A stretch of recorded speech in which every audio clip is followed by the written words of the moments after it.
Hi guys, welcome to Mani cooking. பனி மாதம் start ஆகக்குள்ளேயே 2 தம்பிங்களுக்கும் சளி இருமலும் கூடவே ஸ்டார்ட் ஆகிடுச்சிங்க. அதை கம்மி பண்ணுறதுக்காகவே இன்றைக்கி கொள்ளு ரசம் தாங்க பசங்களுக்கு வச்சு கொடுத்துருந்தேன். கொள்ளும் தக்காளியும் வேக வச்சாச்சிங்க ஒரு குக்கரில்.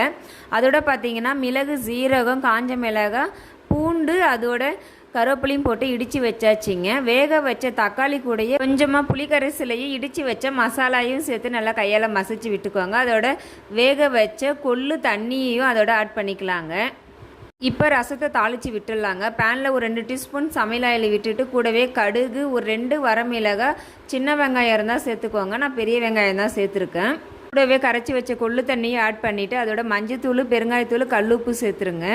அதோட லாஸ்ட்டாக மல்லித்தலை போட்டு இறக்க வேண்டியதாங்க. இது ரொம்ப உடம்புக்கு நல்லதுங்க. உங்கள் வீட்டு ஃபேமிலியில் யாருக்கா சளி இருமல் இருந்தால் கண்டிப்பாக வச்சு கொடுங்க. அது மட்டும் இல்லைங்க, இது உடம்புல உள்ள கெட்ட கொழுப்பையும் குறைக்குங்க. கண்டிப்பாக வீடியோ பிடிச்சிருந்தா லைக் போடுங்க.